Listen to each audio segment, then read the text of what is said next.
L'OMVS est un organisme de bassin, de référence mondiale. Et comme tel, elle se doit de participer à tous les événements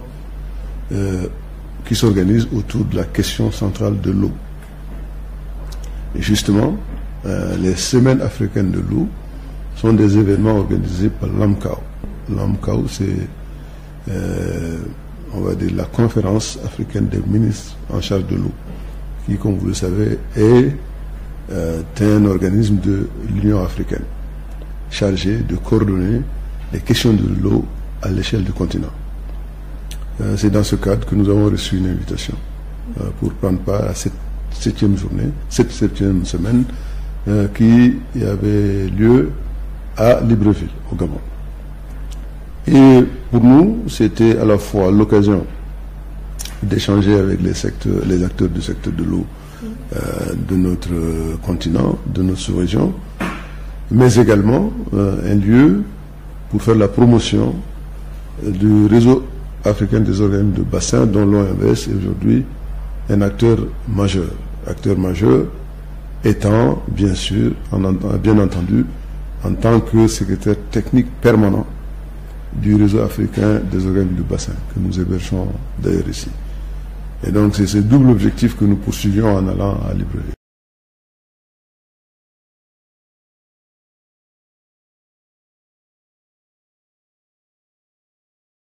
Le RAOB,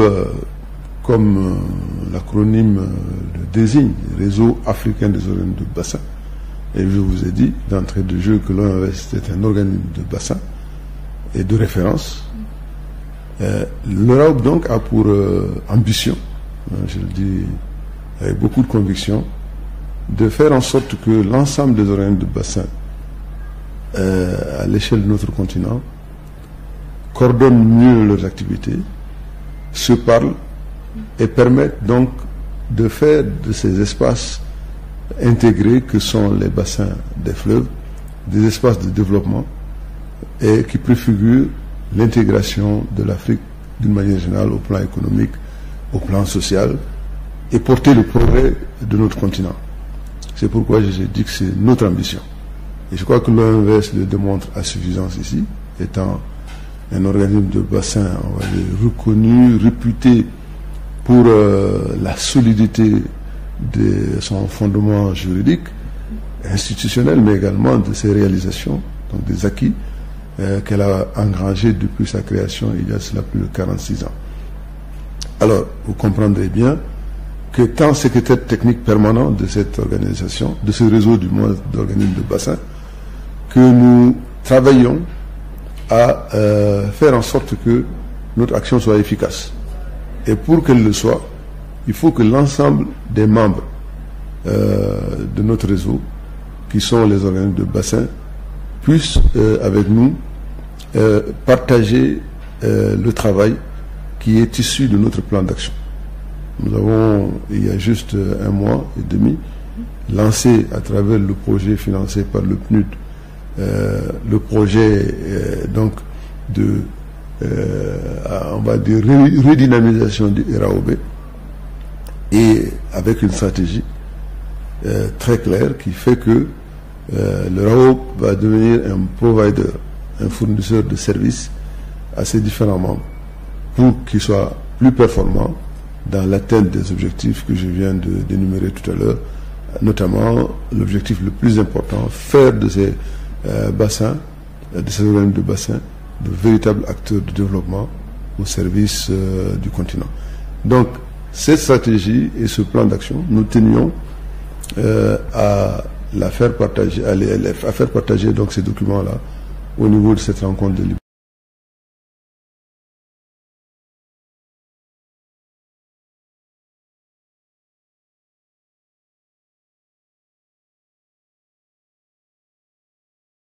Le financement, comme vous le savez, on dit l'argent est le nerf de la guerre, est le problème crucial. Aujourd'hui, nous avons un projet qui est financé par le PNUD. C'est une enveloppe, on va dire, conséquente, mais largement insuffisante au regard des besoins pour renforcer davantage la dynamique de coopération entre des organismes de bassin, toutes choses qui constituent aujourd'hui, je pense, la trame de l'action du réseau africain des organismes de bassin. Donc, il nous faut diversifier nos partenariats, et pour cela, il faut que nous expliquions un peu la vision qui sous-tend cette action de redynamisation du RAOB, pour que cette vision soit largement partagée par les partenaires, et que nous disions aussi à nos partenaires le souci qui est le nôtre de voir la stratégie que nous voulons mettre en œuvre et dont j'ai parlé quelque part des différents axes, à savoir une meilleure gestion des eaux souterraines, une meilleure prise en charge des questions environnementales, notamment celles liées au changement climatique, également la mobilisation, la planification des ressources financières, et également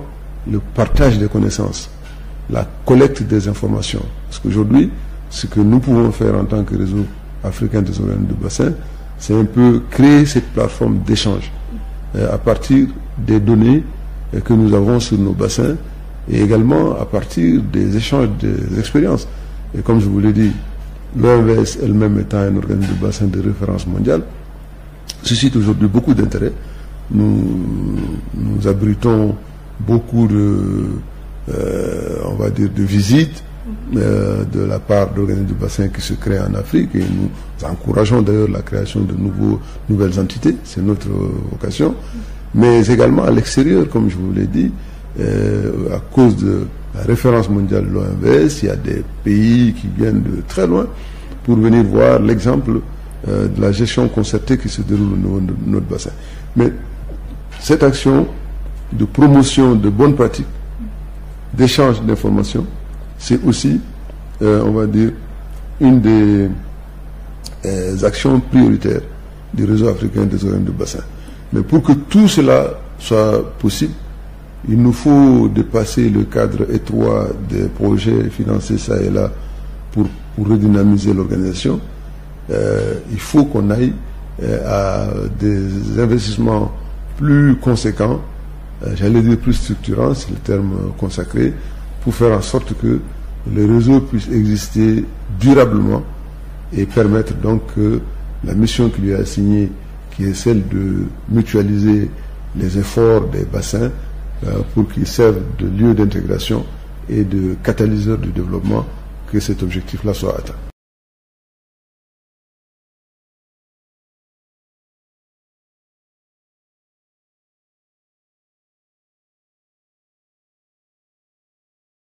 Un bilan positif, parce que comme je vous l'ai dit, plus que l'expression d'intérêt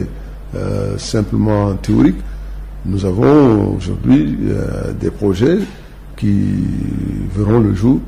je l'espère dans un avenir pas très loin, avec des partenaires comme la Banque africaine de développement, avec qui nous allons sceller un partenariat, en tout cas la BAD, qui était représentée par la Facilité africaine de l'eau, a exprimé très vivement son intérêt pour participer à la redynamisation du RAOB. Elle a d'ailleurs par le passé financé des activités de renforcement des capacités au niveau du réseau, mais elle a réaffirmé à travers sa directrice que nous avons rencontrée, la directrice de la Facilité africaine de l'eau, sa volonté de participer à une activité que nous allons mener ensemble lors de la semaine mondiale de l'eau qui se tiendra prochainement à Stockholm, pour mobiliser les bailleurs de fonds, pour répondre à une des questions que vous avez posées, faire en sorte qu'il y ait plus de financement disponible pour les projets du RAOB d'une manière générale. Et vous savez, tout ce qui profite au RAOB profite à l'OMVS.